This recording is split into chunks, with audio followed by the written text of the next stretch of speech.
नमस्कार बंधुरा आमी अनिंदिता आपनादेर सकलके स्वागत जानाच्छि। आशा करी आपनारा सबाई खूब भालो आछेन। साबेकी पद्धतिते आजकेर डिमेर एकटा फेमास रेसिपि आपनादेर साथे शेयर करब। आर रेसिपिटा किन्तु खूब झटपट बानानो हये जाय आर खेते हय असाधारण। आमी किभाबे बानाच्छि पुरो भिडियोटी देखार अनुरोध रइलो। आजके देखुन 4 पिस डिम नियेछि आर डिमटा किन्तु आपनारा कम बेशी करे निते पारेन। आर बंधुरा आपनादेर काछे एकटा रिक्वेस्ट रइलो, एकटा लाइक दिये देबेन। आपनादेर एकटा लाइक परबर्ती भिडियो बानाते किन्तु अनेकटाई उत्साह देय। आर चैनलटिके साबस्क्राइब करे सापोर्ट करबेन। आपनादेर सापोर्ट एकान्तई प्रयोजन। এখানে একটা প্যান গরম করে নিয়েছি আর এর মধ্যে দিয়ে দেব বড় চামচের 3 চামচ সরিষার তেল।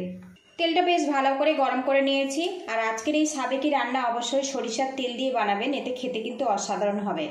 এবার এই তেলের মধ্যে দিয়ে দেব দারচিনি আর দিয়ে দেব দুটো এলাচ। এলাচের মুখটা দেখুন ফাটিয়ে নিয়েছি।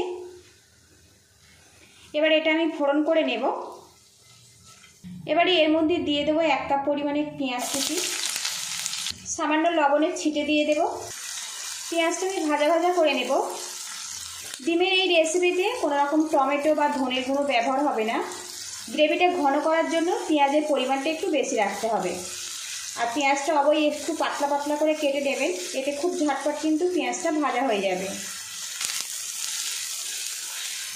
পেঁয়াজটা দেখুন বেশ কিছুটা ভেজে নিয়েছি আর বেশ কিন্তু নরম হয়ে গেছে।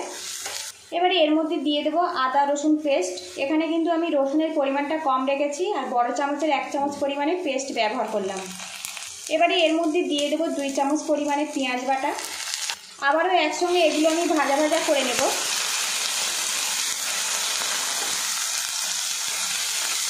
আদা রসুন পেঁয়াজটা কিন্তু আমি বেশ করে ভেজে নিয়েছি আর এখন কিন্তু মশলাটা বেশ সুন্দর করে ভাজা ভাজা হয়ে গেছে আর পেঁয়াজটা দেখুন বেশ নরমভাবে রেডি হয়ে গেছে। এবারে এর মধ্যে দিয়ে দেব লঙ্কা বাটা। এখানে আমি 3টে লঙ্কা সিলে পেস্ট করে নিয়েছি, সেটা এর মধ্যে দিয়ে দেব। আপনারা যদি গুঁড়ো মশলা ব্যবহার করেন তো অল্প জল দিয়ে ভিজিয়ে ব্যবহার করতে পারেন। এবারে এখানে দেখুন পরিমাণ মতো হলুদ জলে আমি কিছুক্ষণ ভিজিয়ে নিয়েছি, সেটা এর মধ্যে দিয়ে দেব। এখানে 1/2 চামচ জিরের গুঁড়ো জলে ভিজিয়ে নিয়েছি, সেটা এর মধ্যে দিয়ে দেব। স্বাদ মতো লবণ দিয়ে দেব। এবার এগুলো একসঙ্গে আমি কষিয়ে নেব যতক্ষণ না তেলটা একটু আলাদা হয়ে যাচ্ছে। আর এই মশলাটা অবশ্যই কিন্তু লো হিটে কষিয়ে নেবেন, তাহলে কিন্তু খুব সুন্দরভাবে মশলাটা কষে যাবে। আর বন্ধুরা আজকের এই ডিমের রেসিপিতে ডিমটা কিন্তু কোনো রকম সিদ্ধ বা ভাজা হবে না, একদম নতুন পদ্ধতিতে রান্না হবে। আপনারা ভিডিওটি পুরো দেখতে থাকুন, আশা রাখছি ভালো লাগবে।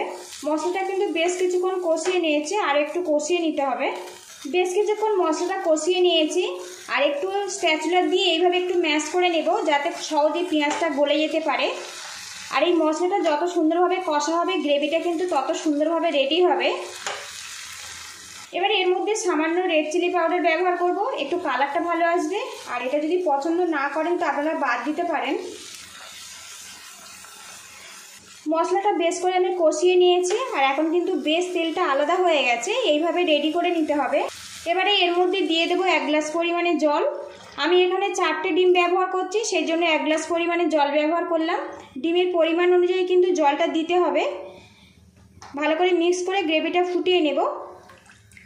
আর লবণ যদি আপনাদের কম মনে হয় তো এই সময় কম বেশি করে দিতে পারেন। আর এই গ্রেভিটা পুরোপুরি রেডি করে নিতে হবে।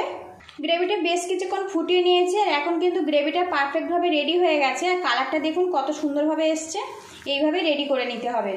এবারে এখানে দেখুন একটা বোলের মধ্যে ডিম ফাটিয়ে নিয়েছি, গ্যাস রেটটা মিডিয়ামে রাখবো। এবার এর মধ্যে একটা করে ডিম দিয়ে দেব আর এই ডিমটা দিয়ে কিন্তু কোনো রকম নাড়াচাড়া করা যাবে না। আরও একটা ডিম ফাটিয়ে নিয়েছি, এর মধ্যে দিয়ে দেব। আর বন্ধুরা আজকের এই ডিমের রেসিপিটা বাংলাদেশের রংপুরের বিখ্যাত ডিম তেলানির রেসিপি আপনাদের সাথে শেয়ার করলাম। ভিডিওটি যদি ভালো লাগে তো একটা লাইক দিয়ে দেবেন আর যতটা সম্ভব শেয়ার করে দেবেন। আর নতুন হয়ে থাকলে চ্যানেলটিকে সাবস্ক্রাইব করে সাপোর্ট করার অনুরোধ রইল। আর যখন এই ডিমটা দেবেন একটু ছাড় করে রাখবেন, কেউ কারোর গায়ে যেন জুড়ে না যায়। গ্যাস লিডটা মিডিয়ামে রেখে একটা পাত্র দিয়ে ঢেকে রাখবো 5 মিনিটের জন্য, এতে ডিমটা কিন্তু বেশ ভালো মতো সেট হয়ে যাবে। ঢাকনাটা খুলে নেব। আর এখন দেখুন ডিমটা কিন্তু বেশ ভালো মতো সেট হয়ে গেছে। যখনই দেখবেন সেট হয়ে যাবে ঝোলের ওপরে কিন্তু ডিমগুলো বেশ করে ভাজতে শুরু করবে। এবার এইভাবে একটু আলতো করে নাড়াচাড়া করে দেব। আর বন্ধুরা ডিম ভাজা সিদ্ধ দিয়ে তো আপনারা বিভিন্ন রকম রেসিপি খেয়েছেন, একদম নতুন পদ্ধতিতে এইভাবে একবার বানিয়ে খেতে পারেন। কেমন হয়েছে অবশ্যই কমেন্ট বক্সে জানাবেন। পুরো ভিডিওটির সঙ্গে থাকার জন্য অসংখ্য ধন্যবাদ রইল। আপনারা ভালো থাকবেন, সুস্থ থাকবেন।